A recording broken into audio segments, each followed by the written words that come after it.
Alrighty, so welcome to another edition of the Wild Extra podcast. Giles and the Goalies, I believe, is what we're going with. We're joined today by Giles Farrell and the unplayable goalie, Charlie. I am the stand-up goalie, Ben. How are you guys doing today? Pretty good. Right. The Twitter handle Unplayable actually has nothing to do with being a hockey goalie. It really doesn't. It doesn't even have anything to do with hockey, I'll be honest with you. No, that's unfortunate. But we'll save that story for another time. It's not a shot at Nicholas Backstrom. Sure. We'll leave it open to anyone. It's all subject to interpretation. All right, so we'll just kind of, I guess, jump right into that. So there was an article that was on Wild Extra last week that I wanted to mention. We do kind of an article of the week on occasion.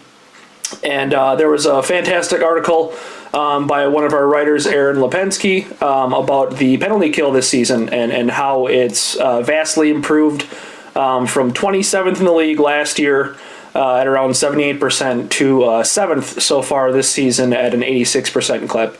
And he's actually... Bad week. Well, yeah, exactly, and he's got he actually put up quite a bit of analysis as far as some still shots, some still frames, and then along with some arrows and that sort of thing. A real good in-depth analysis piece, from the coach on the staff of Wild Extra. So, what did you guys think of that piece? Do you have anything else to add to that one? Well, I want to just build, for those of you who don't know, I mean, what Ben said is absolutely correct. Aaron literally is a hockey coach. He's a coach at Holy Angels High School. So when you read his stuff, it's really coming from a place of knowledge. And that's, I think it's just a really good aspect to have on the site. And Aaron does it really well. Yeah, I thought it was pretty well done. I mean, to me, there was not much you could really add to that. I don't know. Yeah, no, I think it was a good article. Actual commentary. Well, it's hard. I don't think any of us who write for Wild Extra probably know more about how the game works from a technical standpoint than Aaron does. So it's kind of hard for us to do better than he already did. Sure. Yeah, agreed. So, did you guys have articles you guys want to talk? Charlie, I know you just wrote an article that came out today, actually, about Matt Dumba. Do you want to jump into that? Yeah, well, I mean, if anybody hasn't read it yet, it was the one I wrote for Monday morning. We'll probably have the podcast up by about Tuesday afternoon, so you may have seen it already. But just in my mind, Matt Dumba, not that any of us think he isn't a really talented player and has a great future with this franchise, but he is hurting the team at the moment, I think. And also, I think if this keeps up, he's kind of hurting his own development too, because he has more nights like he has in Montreal the other night where he plays 7 minutes and then gets benched in the middle of the second period. That's not helping him. That's not helping the team. You can't play with 5 defensemen when you have 6 available for a period and a half. So I just don't want to see what happened to guys like James Shepard and to an extent Benoit Pouliot and Colton Gillies, although I don't think Gillies was nearly as talented as a guy like Dumba for sure, or even a guy like Shepard, in where he comes up too early, struggles, maybe loses some of his confidence, and kind of hurts his ceiling a little bit. So that was the basis of the article. Right, and I think it's probably getting to the point where he should go to Iowa, but although we'll talk about this a little bit, how Iowa's kind of a hot mess right now. But I mean, I can understand him being benched for what he did, but I don't know. I guess at this point you might as well send him down and give him a chance to play 25 minutes a night and build up confidence again, because it's gotten so bad to the point where he can't even catch a pass. And that's pretty frustrating to watch. Yeah, and the news that Spurgeon is back today is pretty huge in that regard, because when Spurgeon comes back, they're going to have to make one move or another, and they were already carrying quite a few defensemen to begin with as far as the season started. So that definitely could open up his road back down Highway 35. Well, especially because you think Spurgeon was the right-handed offensive defensive weapon. Mm-hmm. And when he went out, they don't have another one. Nate Prosser is not an offensive defenseman. Folin is not ready to do that. Dumba does have that skill set. He just needs to work on the decision-making. He's making Western Hockey League decisions in the NHL. And he can get away with that stuff when he's playing in Portland, or I can't remember where else he played in juniors before Portland. I think it was Red Deer. Most WHL players, unless they're the cream of the crop future first or second round draft picks, aren't going to hurt you for bad decisions in junior hockey. But in the NHL, those are suicide passes, and he's just made a lot of them. Mm-hmm. And he just needs to go somewhere where he can get that part of his game out of his system. And once he gets that decision making down, I mean, he has incredible skills. Yeah, I think he's, obviously the thing with him is that the mistakes that he's making would be a lot more tolerable if he was, having a better offensive side of his game. I mean, he had the one goal, but we're just not seeing the kind of offensive production that, I don't know that we expected a ton of offensive production, but it was hoped that there would be some offensive production out of him, especially if he got a little bit of power play time, which he has gotten a little bit of power play time. But we just haven't really seen much of it, and it really, makes those brutal turnovers a lot harder to swallow. Yeah, I send them to Iowa. They need some goals. They need some healthy defensemen. Transition there, because this will, by the time the podcast comes out, this is not published as we're talking about this, but Giles has written about that Tuesday, and just kind of describing what is actually happening down in Des Moines. So I guess you probably describe it better than I, Giles, what you wrote. In the past week, if you follow them a little bit, you probably wouldn't see this stuff, but I've been following them pretty close in the last couple weeks, and after Thursday's game against, I forget who it was, I think it was Rockford, the Wild played a home game at 10:30 in the morning, not that matters, but they fell behind 4-0. I think it was about halfway through the game. They're down 4-0. They did make a comeback, and then I think the game ended up being like 5-3. But they were so lifeless for the first half of the game. It was awful to watch. That's about as best as I can describe it. But after the game, head coach Kurt Kleinendorst was so, I guess from what I understand, was so irate he left before speaking to the media. So the assistant coach got tossed out into the mix for the media presser, I guess. And this is what he had to say, and I quote, "We need everybody on a nightly basis. We can't have anybody not show up and give 100% commitment to this job. It's not a job where you just kind of feel like playing when you want." And then the same thing was echoed on Sunday after a weekend sweep to Chicago, where they were outscored combined 9-3. And the head coach Kleinendorst said he basically offered something along the lines of they need to have a better work ethic, you can't get outworked, and this is a reflection on me. And then some players said the same thing. I don't have it in front of me, but it's in the thing for tomorrow, so you guys can obviously click on and read it. But basically, at this point, you have to wonder if a coaching change is imminent. And I don't know if you guys really have paid attention to this, but I'd like to get maybe some other thoughts on this because it's getting pretty bad, in my opinion. Well, for those who don't know, I mean, this team is 2-10. Yeah. Which is, I mean, they're really young. They have a lot of really young, kind of first-year AHL guys like Tyler, I believe it's pronounced Breivak. I've heard it Grovas, I've heard it Breivak. I'm not sure which one it is. Zach Mitchell, Michael Karanen, I'm sure I'm leaving out some names, Curtis Gabriel. I mean, they got a lot of guys who were in junior hockey last year, so they were going to be young, but they're just not doing anything right. They're not scoring. Their defense is terrible. What would have been their best defenseman is actually sitting in the press box for the Wild right now, Jonathan Blum. And so they just don't have anything at the moment, I think. Yeah, I think the injury to Olofsson was pretty huge for them too. A lot of people expected him to have a pretty solid year. Yeah, that was brutal.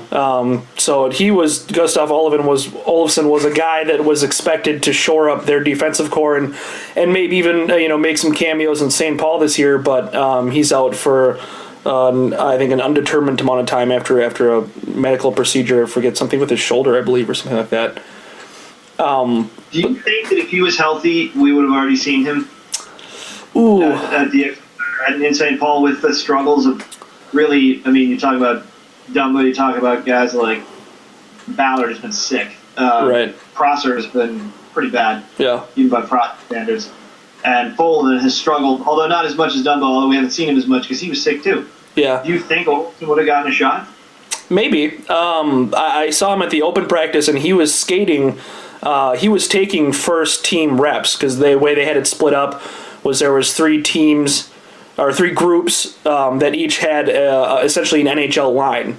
And the final group had the Parisi, Palmer, Granlund line, and then they had on defense, they had, I think, Ballard, Blum, and Olofsson was taking, and Dumba. So all four of them were kind of rotating around, working with that top Wild line. So he's definitely high in favor, and if he were to come up, maybe when Blum was called up, it might have been Olofsson instead.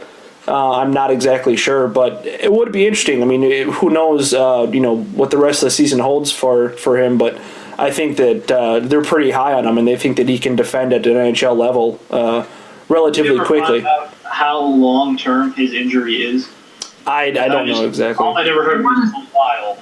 I want to say I heard it was 4 months or 5 months or something like that. I mean, that's from what I can remember off the top of my head. Yikes. That's essentially the season. Yeah, that's pretty disappointing for a kid who was, from what I was told, had hopes to be playing regularly in the NHL this year. Yeah. So I guess it's kind of a bummer. Yeah. It's crazy how much not only you hear people in the Wild brain trust how much they love him, but how many media folks have written about Olofsson in just glowing terms. They write about him like they wrote about Brodin 3 years ago. He's just a great skater. He's bigger than Brodin, and he's big but kind of skinny, and he's going to fill out and probably be a pretty big guy. He's about 6'4". So this is just a really interesting player, and it's just too bad we're not going to be able to watch him even in Iowa for most of the year. Yeah, hopefully maybe he can have a speedier recovery than anticipated. We usually see those every once in a while. Yeah, I think one of the other problems for Iowa, too, has been, aside from the obvious problems with injury and poor play, but goaltending has been just brutal. John Curry obviously isn't anything to worry about when he's letting up goals at the AHL level because he's kind of the if emergency break glass goalie as we saw last year. But they have to kind of be a little concerned about Johan Gustafsson because he really is not adjusting to North America very well. Yeah, the only place I've ever really seen Gustafsson play extensively was in the World Juniors the year that Sweden won when Brodin was on the team when they beat Russia. And I was never really that impressed with his ability. He seems like a big but very slow, laterally moving goaltender. And that just doesn't work in the NHL. Right. That doesn't go very far. I mean, he wasn't really a super high draft pick. I think he was a 6th round pick. So we really shouldn't get crazy about him anyway. Right. But I've never watched him play and seen a future NHL goaltender out of it. Hopefully I'm wrong. I don't know. I mean, obviously there's a lot of development that goes into goaltending, but I've never been super impressed.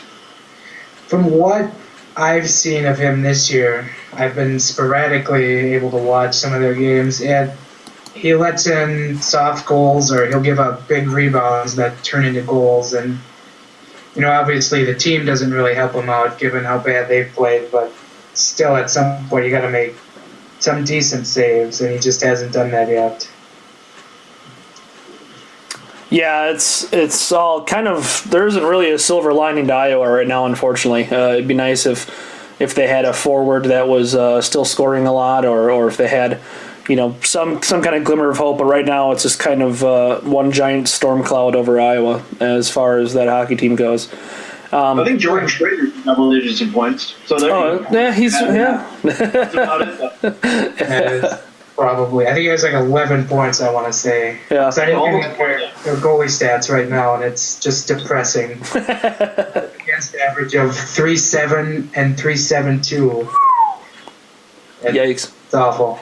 That's just the theme of this week for the Wild was, hey, this was really depressing. Well, I mean, that is... Well, let's talk about them for a little bit because, 3 losses, outscored... I can't remember the final total, but I think it was 11-2. Yeah. Does that feel like a rock bottom moment? Because the way I feel about the Wild after that week is the way I think some people felt about them at the end of 2012 when they lost something like 6 in a row, and then people were talking about firing Mike Yeo. I'm not saying that we should talk about that right now, but that's the way people felt at the end of last year. And then they went on that great January run without, I think, Parise for a little while, and without Koivu for a little while, and that's when Darcy Kemper came up and started to assert himself. Mm-hmm. And it got better. But I just feel like after Saturday night felt like a low point. That was about as bad a game as you could watch. It was really frustrating. And hopefully the way is up. If not tomorrow night, then Thursday. Because Thursday they play Buffalo. And if they lose to Buffalo, next week's podcast could just be gunfire. Yeah, I think certainly nobody really expected them to put on quite the dominating performance that we've been accustomed to against Pittsburgh. But those first 2 periods were absolutely brutal. And then Ottawa, like we mentioned on last week's podcast, they just never play well in Ottawa.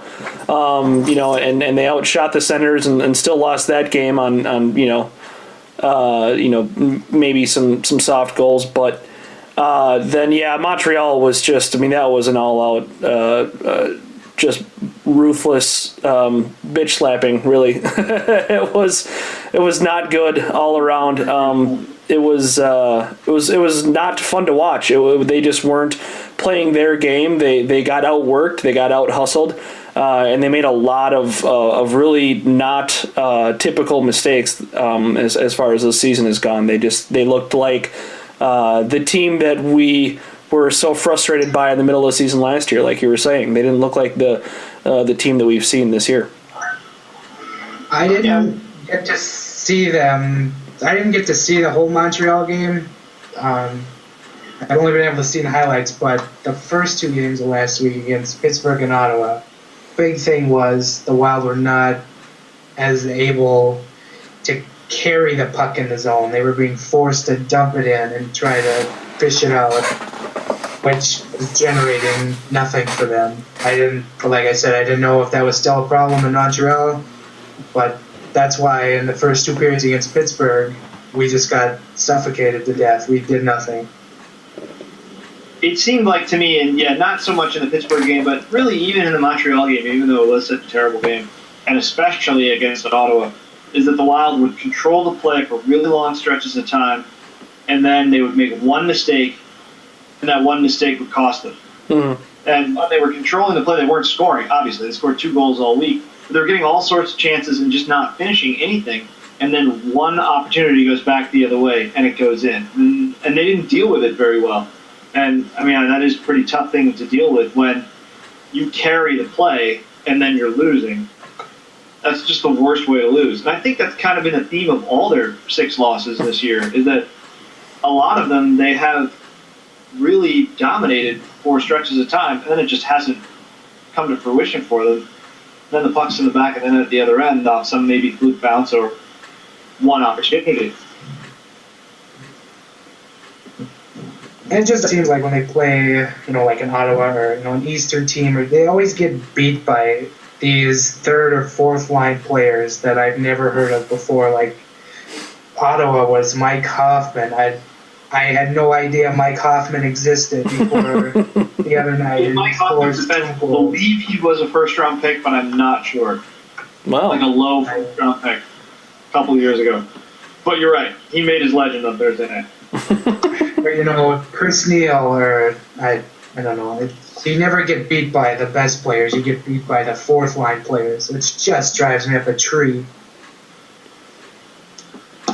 Yeah, we definitely saw that in the Rangers game. I mean, they had a lot of them, a plethora of unnamed scorers. It seemed like in that. I mean, it wasn't really Nash that killed us to the tune of a hat trick or anything like that. It was just a lot of contributions from bottom six guys, if you will. So that's kind of been I guess to their credit, they've been able to shut down the superstars.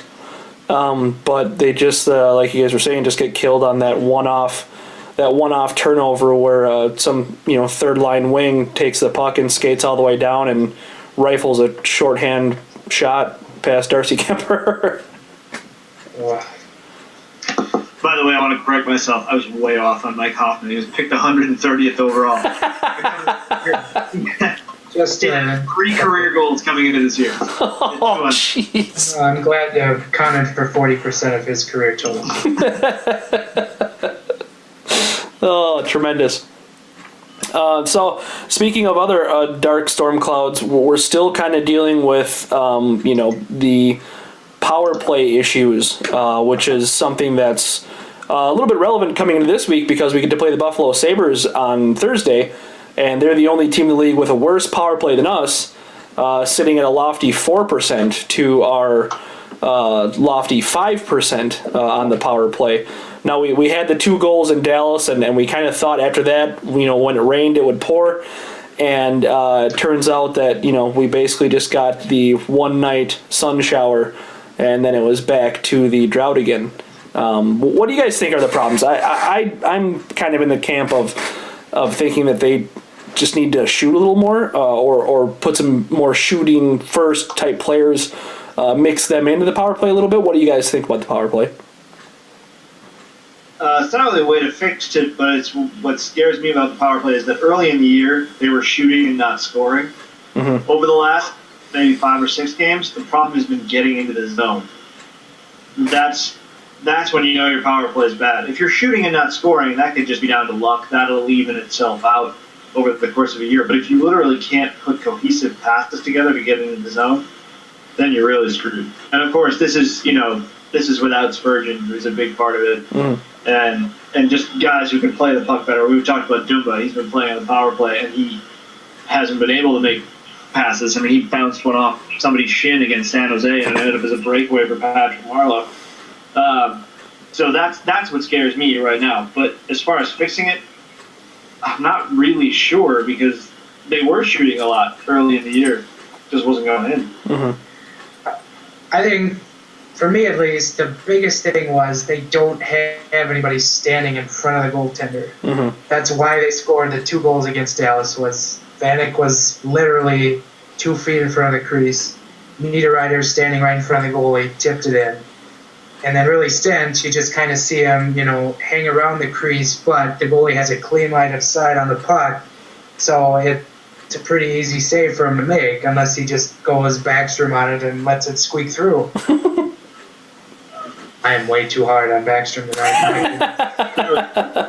I think he's warranted that, at least for 1 week. We'll see how the next week goes for him if he starts. But, I agree. I've been kind of screaming about that all season long with the setup on the power play. I know they don't run like a pure umbrella power play per se, but it just seems like they don't have guys in front of the net. They don't have a guy standing there ready to pick up the garbage goals, ready to pick up rebounds if they ever do shoot the puck. That just kind of seems like the common theme, and maybe that extends to even strength play a little bit too, because it just seems like there isn't a whole lot of, to quote Mike Greenlay, net front presence for the Wild. It just seems like they're not scoring those garbage goals. I mean, can you think of a garbage goal they've scored so far this year? They seem to be few and far between. I don't even remember one off the top of my head where we've just got one of those dirty, nasty, you hate them but you love them kind of goals. I think the top line players, I mean, Parise maybe is a little bit of a garbage goal kind of guy, but You don't think of Vanek that way. You certainly don't think of Pominville that way. Coyle should be doing that. I don't know if he really does. Niederreiter's the only guy who I think is on this team who has shown that he will just stick in front of the net and take a beating to make a play. And I think he's becoming kind of the especially Wild blogosphere cause celeb. Like, let's get this guy more ice time of the year. There's always one of those guys, and I think it's Niederreiter right now. We'll see what happens, but he might be an answer. Like you said, if you want to get that Mike Greenlay net front presence, try to keep the Mike Greenlay floating to a minimum on our podcast. Absolutely. But I mean, in this case, it's right, and he's the guy that will do that. I feel like there was a game last week where Niederreiter was benched for a good chunk of a period. I might say it was against Pittsburgh, but I don't know. I feel like there's something he's doing, I don't know if it's in the defensive zone or something that just doesn't warrant him more ice time. I haven't seen it yet, but I'm trying to ascertain what he is or isn't doing that keeps his ice time down. Yeah, and I'm trying to remember what game it was. I feel like it was a game that they won. It might have been the Sharks game, where he basically got bumped down to the fourth line for the third period. Yeah, that might have been it. We never found out why. Clearly didn't last, which is good because I think he is. I'm a big fan of Niederreiter and what he can do, especially the way if he keeps growing the way he has, because he got so much better towards the end of last year. And I mean, he's got a great shot. Like I said, he'll take the punishment. He hits everything he sees. It's fun to watch. He's an annoying player to play against, I'm sure. And I think the Wild needs some of that saltiness that he brings. Yeah, I absolutely agree. I would like to see more of him. Maybe even that's something where you inject a little bit of him and a little bit more of Jason Zucker to the power play and see how that helps things, because it seems like, those might be the two things that they're missing is a shoot first kind of guy, with a good shot like Zucker and that dirty garbage goal mentality, which obviously you get out of Nino and not really a whole lot of other players on the Wild. Zucker, seriously, you could make a case that Zucker has been the team MVP. Oh yeah. Throughout this season, he even this past week, he's the only player I thought played really well in every game. He's everywhere in the offensive zone.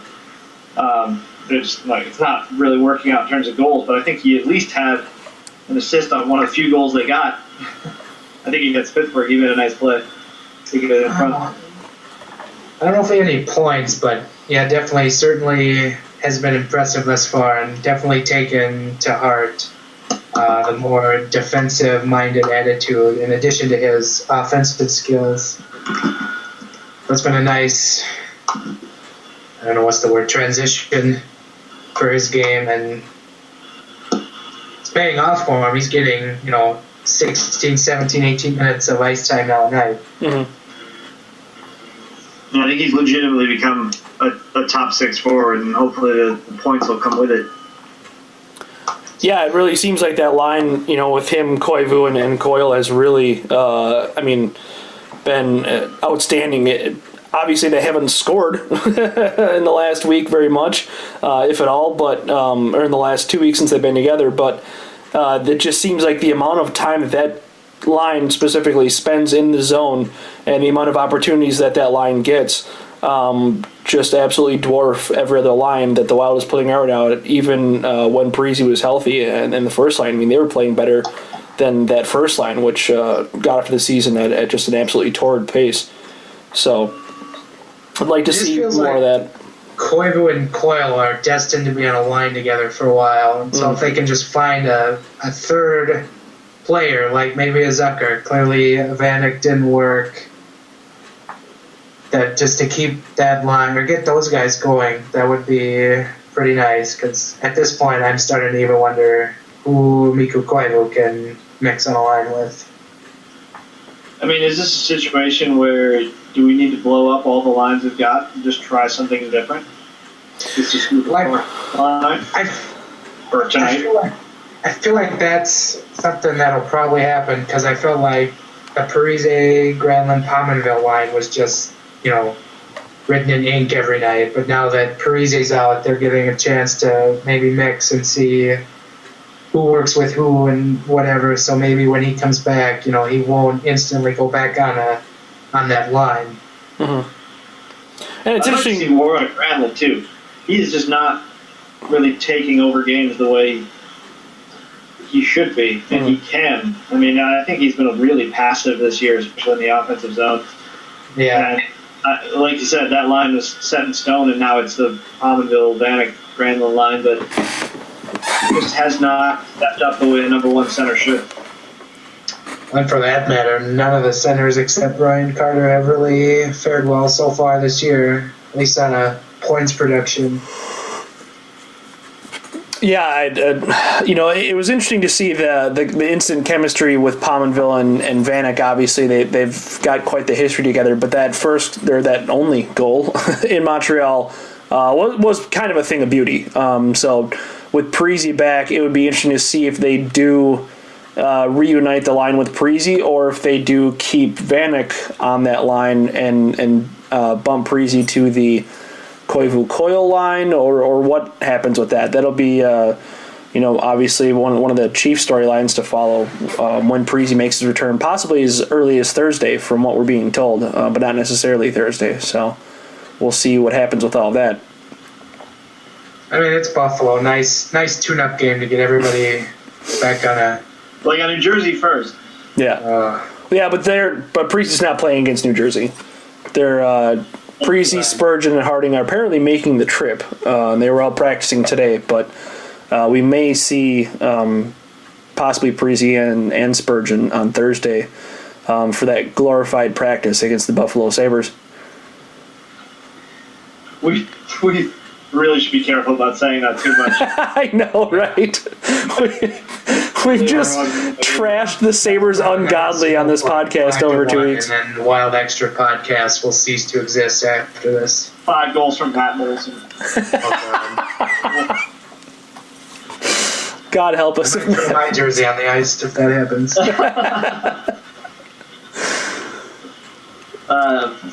Well, speaking of jerseys, we can kind of transition to a different topic since I think we kind of talked about all the problems they have. But this is sort of off topic. But what we watched on Saturday night with Guy Lapointe getting his jersey retired in Montreal, or sort of re-retired, those rare cases where somebody's number or a number gets retired twice for the same team, because it was also Bernie Jeffrey's number in the 50s, but his number 5. And I sort of brought this up when we talked earlier about jersey retirements. So we were watching Montreal, the oldest NHL franchise. They predate the NHL. And now the Wild are co-youngest NHL franchise. They have no history to speak of, especially not with jersey retirements. The only number that's retired is number 1, but that was more of a pandering move. Anyway, Fred's shaking his head. I know he doesn't like it. You're never going to see a goalie wear number 1 for the Wild because the fans are so great. Yeah. Yeah, we're so good at being quiet. I think we just covered 5 topics that I've written about the past 2 weeks. Oh, yeah. That was a clean sweep right there. It makes me feel really smart. But I kind of pose this question to you guys. Obviously, we're going to need to project a little bit here, but eventually the Wild are going to retire somebody's number. Is it going to be anybody that we're currently watching right now? Do any of these guys have a shot at having their number hung up when they're done?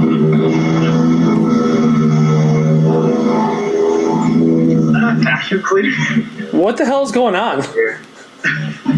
Yeah, I'm still at work, and the cleaning guy comes in every Monday and Thursday, so we're gonna have to put up with the vacuum. I was wondering what the hell that was.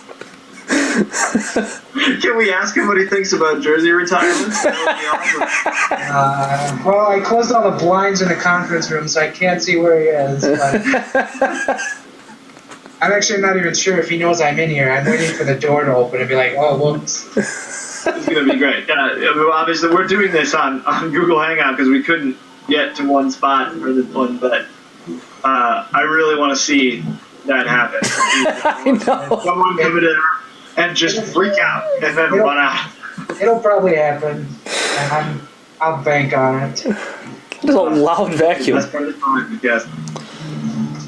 As far as wild players that we're seeing now, I think it really depends on what kind of success they have in the coming years. I mean, they've got obviously a really good young core together, and we'll see what happens with that. But I think it's going to take some real accomplishments to get anybody's jersey retired as far as who we have now. As good as Zach Parise is, as good as Ryan Suter is, we're going to need to see a little more in the second round of the playoffs to really cement any kind of legacy that would garner a jersey retirement. I don't think that we absolutely have to have a Stanley Cup championship to see that out of them. But at worst, a Stanley Cup appearance maybe, or several conference finals along with years of strung together success.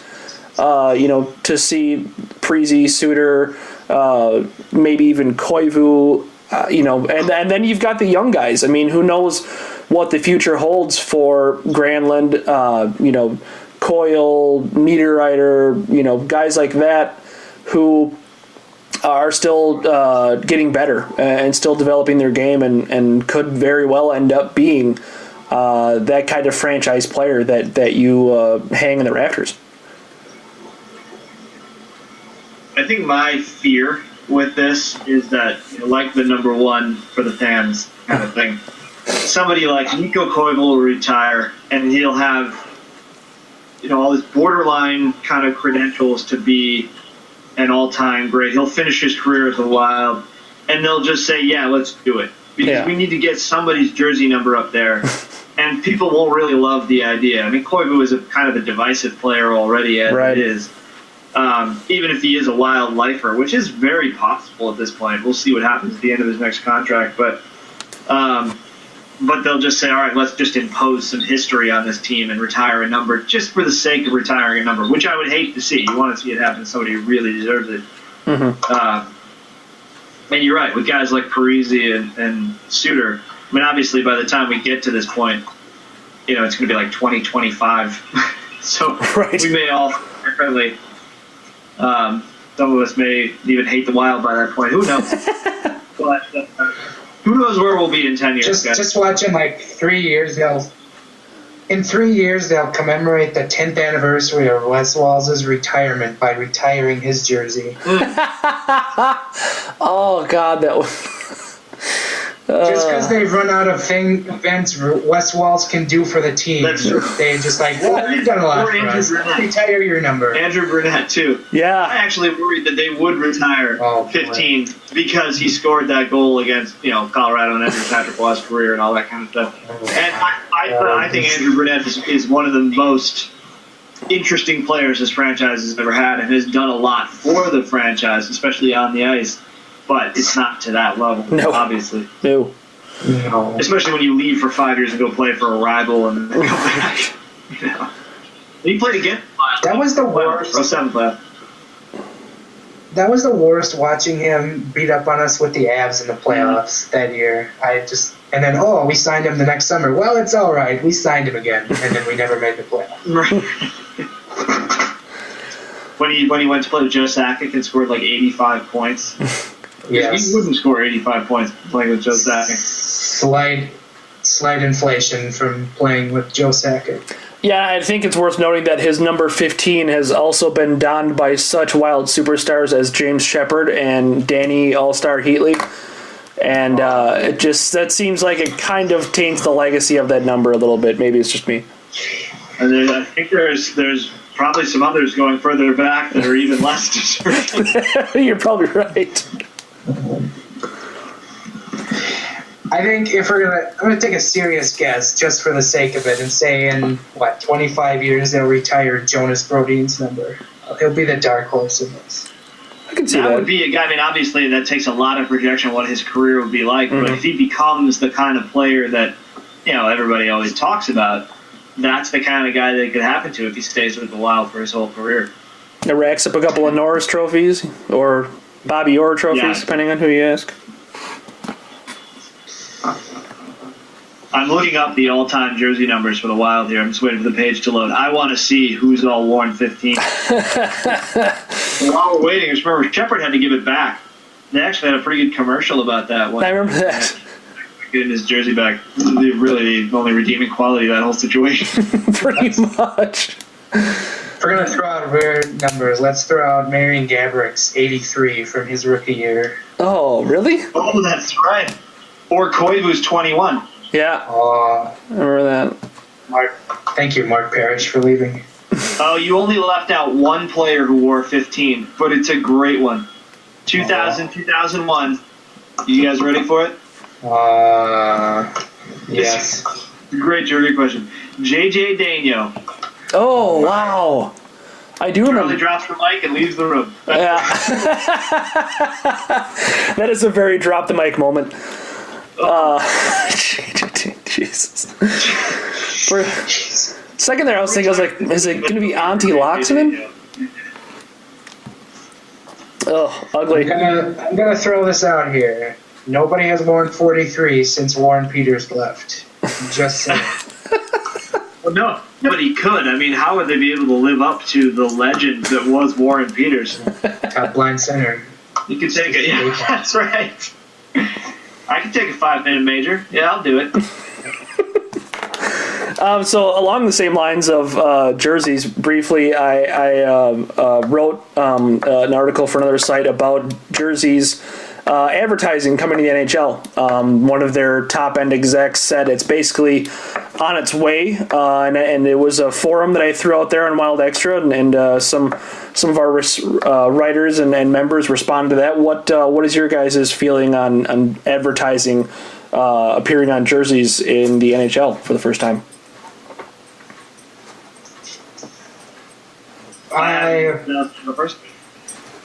Sure. I mean, I guess I feel like it's inevitable, but I think we kind of talked about this yesterday. I don't want the NHL to be the first, big four league to do it.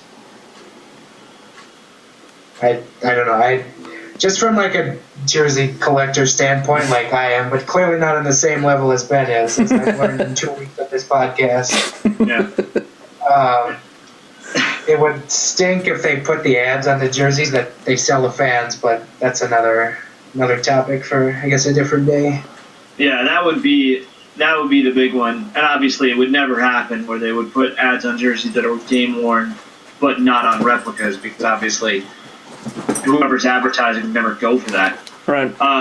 And the point I brought up yesterday is that, when I'm not watching hockey, I do watch a lot of soccer, where advertising on uniforms has been around for almost, maybe even a little bit more than 30 years now.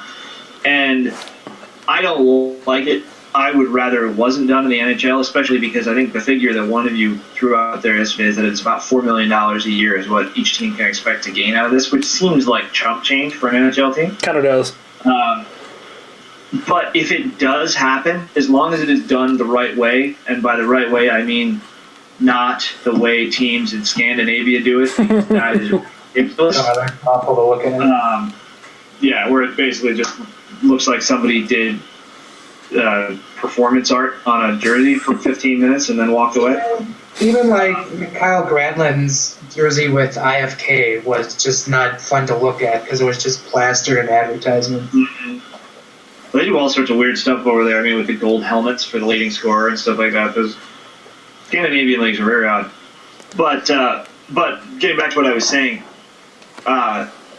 if it's done right and it's done in a kind of an understated way, which I hope would be the way they would do it, it is a pretty easy thing to ignore once you get used to it. Mm-hmm. That doesn't mean I really want to see it happen. Yeah, I don't either, and I'm with Giles as far as let the NBA kind of take the lumps. Let the NBA become the guinea pig, if you will, for the top four sports advertising on jerseys. I know it's probably centuries off for baseball, and the NFL, quite frankly, doesn't need the money. But the WNBA is already doing it. Practice jerseys, don't they? Everyone does it on practice jerseys, but Yeah. nobody really cares about practice jerseys. Is the thing. Sure. But you don't replicate practice jerseys? no, I don't own any practice jerseys actually. But I just think that being first to the market, which a lot of financial people have said makes sense as far as getting the advertising revenue. While it might make a little more financial success, but are you really going to lose that much money? Being second in this market to an advertising on jerseys to the Timberwolves? I don't think so, and I'd much rather save the embarrassment of the NHL of being that first, men's professional sport in North America. The big four, as it will, being the first of the big four to advertise. Let the NBA do it, and we can make fun of them for an entire season about it, and then implement it in the NHL if you want to. My list of reasons to make fun of the NBA is already pretty long, so exactly. But yeah, I think I agree with that. But also, if people are talking about you're going to make more money by being the first one to do it. If the NHL actually did that, and then 2 years later the NFL said, "Oh, we want to do it too," anybody really believe that advertisers are going to be saying, "Oh no, we're doing it with the NHL. We're pretty good money. We're good from here." Sorry, we've got a contract. So I don't know. I just feel like for $4 million per team, with all the revenue sharing that goes on in this league, that's just not big for anyone, unless maybe you're Florida, who just can't make money whatsoever. I don't know. Could you imagine? And this is actually maybe the only reason I want to see this, especially while he's still on Hockey Night in Canada. The rant that Don Cherry will go on. He may literally explode scanner style on the air all over Doug McClain, and it will be the greatest moment of he obviously is the resident fashionista for the NHL, so that would make a whole lot of sense for him to be very upset about that. Too much advertising, not enough Paisley. Just watch. He gives this rant as he has an ad on his suit. Maybe he does it. Maybe he goes the other way with it, and maybe he's just absolutely gung ho and then rents out space on his lapel, or his sleeves, just to show solidarity. I think if he doesn't do it, he shows up naked to the press. that might look worse than some of the stuff that he's worn, which is saying something. That would be the way for him to go out. He just shows up, no clothes. Yeah, that's the drop the mic moment for Don Cherry. In that close-up shot where you have two broadcasters shoulder to shoulder, that as a broadcaster can tell you is really awkward. But you just have Doug McClain trying to keep his distance from the stage frame. The frame just keeps on getting wider and wider as he keeps on scooting to the left. Just slowly edging away. Oh my goodness. Oh, that would be tremendous. I think that's the greatest visual we can leave people with. That's very true. Don Cherry in the buff. Good luck with that. My God. Sorry. Wow. But I'm not sorry. That's amazing. Don't be sorry. So what I'm all out of my pre-prepared topics. What do you guys have? Anything else? I guess since I haven't really brought up a topic, I guess just kind of looking forward to this week. We touched on it briefly with the Tuesday against New Jersey, I should say, and then Thursday at home against Buffalo. But then the Wild do play back-to-back Saturday and Sunday at Dallas Saturday, and then at home against Winnipeg Sunday. So pretty crucial set of games to close out the week. Suddenly decent Winnipeg, sort of. Right. They're winning games anyway. Yeah. All of a sudden, Andrei Pavlik decided to play good hockey. Now the Jets are really good. I can't imagine that's going to last. Either one of the statements. They still have a good goal differential. No, let's just all hope he regresses on Sunday. That'll be the best thing, because literally over the course of one game, just regression. Just a stat correction across the board, just even up the odds a little bit. Yeah, I think it's a huge. Dallas is another place too, especially going to Dallas. They've never really done all that well. No. In Dallas. No. Although Dallas has goaltending problems themselves right now. I think both Terry Lettinen and I forget who their backup is. I want to say it's Anders Lindback. I could be wrong, but they both have just terrible stats across the board. Yeah, Dallas was really a very chic pick for a lot of people to markedly improve this year, but they really have kind of come out flat and not been quite as improved as everyone had hoped, even though they have that just ridiculous line with Ben and Seguin. But it just really hasn't, they haven't had the depth of scoring to get any kind of real, solid streak together or anything like that to, prove all of those Stars lovers right. Just to back up what I was saying about not playing well in Dallas, the Wild all-time 4-16-6 in Dallas. Oof. Yeesh. Thanks, Nor. They beat them in March, and there was a 16-game winless streak before that. They beat them 7-4 in March. Wow. I want to say that was also last year. I want to say it was the same road trip when they beat Detroit, and Dallas in Dallas, and those are two places they never won before, or they never could really win before, I should say. Yeah. Just looking at this, they haven't done all that well in New Jersey either. They have one win in New Jersey. That's only 7 games, though. Well, still not good. I'm actually interested to see if they still boo Zach Parise like Nashville does with Ryan Suter, or New Jersey just kind of gave up and just. Actually, never mind. It won't even matter. I forgot he's not playing. Yeah. Well, they probably do it once when they announce him as a scratch. So you just have to think early. Yeah, I mean, obviously fans have reason to be upset, but with both of those guys, they went to their hometown team. I mean, Suter, it's obviously a little weird because he's from Wisconsin, but it's from Bloomington or whatever. Yeah, and I don't I get they took big deals, but it's not like they took the money. They chose a team to play for together, and they went to their hometown. This isn't like a Albert Pujols type situation or something along those lines where just completely absolutely took the money and ran. I don't understand. It's obviously it's well within their right to boo a guy because they're upset that he lost, but get mad at a guy for wanting to play for his wanting to play closer to home. The money's kind of irrelevant at that point.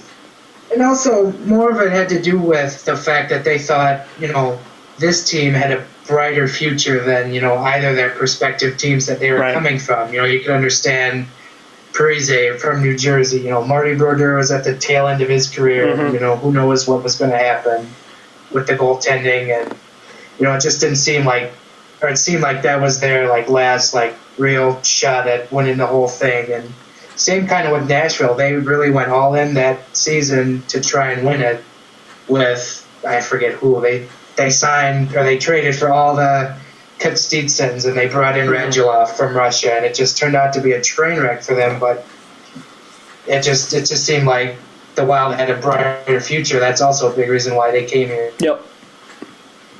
Well, Nashville's a place that if they don't draft or trade for young players that are going to be incredibly good, nobody's going there. Ever. Yeah. And Lou Lamoriello doesn't sign anybody. I mean, he hasn't done anything. I mean, the Corey Schneider draft day trade, yeah, maybe, whatever. But, I mean, obviously, the biggest free agent signing he's made in the last several years backfired in a huge way because it was completely blanking on his name because he's a great player. It came from Atlanta.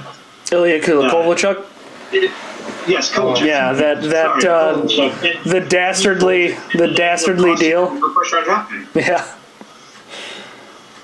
Yeah, that was that deal was kind of hilarious the way that all went down, and then he ends up retiring and playing in the KHL anyway. So.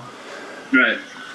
Well, and New Jersey I think they had 3 years to pick when they could burn their first round pick, and then they put it off the first 2 years when they had Kovalchuk, and then the last year was, I believe it was last year when Kovalchuk retired, they had to give it up. So actually, we're going to get a good pick. And I think they got it back when it was the last pick in the first round. Yeah, Right. I think you're right. Which is a worthless draft pick. Right. And kind of going back to Nashville, I want to throw this out there. People just choose to forget that Shea Weber did try to leave too after Ryan Suter did. He signed that offer sheet with Philadelphia Yep. that Nashville clearly had to match. That was huge. $110 million. Yeah. But on the bright side, I mean, Nashville did attract Mike Fisher. You know. Oh, boy. But that's the same situation with Suter. His wife lives in Nashville. Right. Insert joke about his wife here.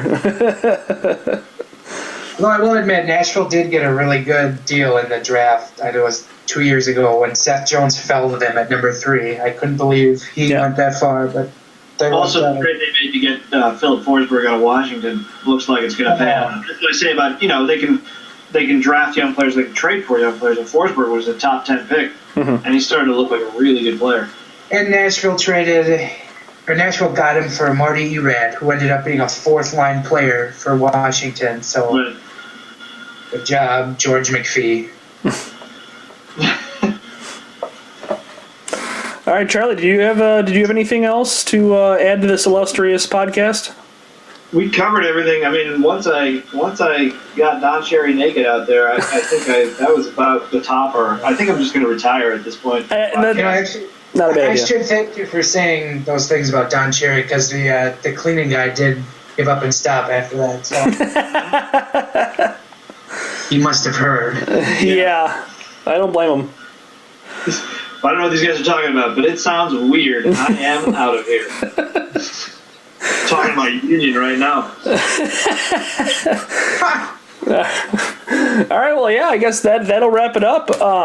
Pretty solid effort considering we're doing this via technology, which isn't always ideal.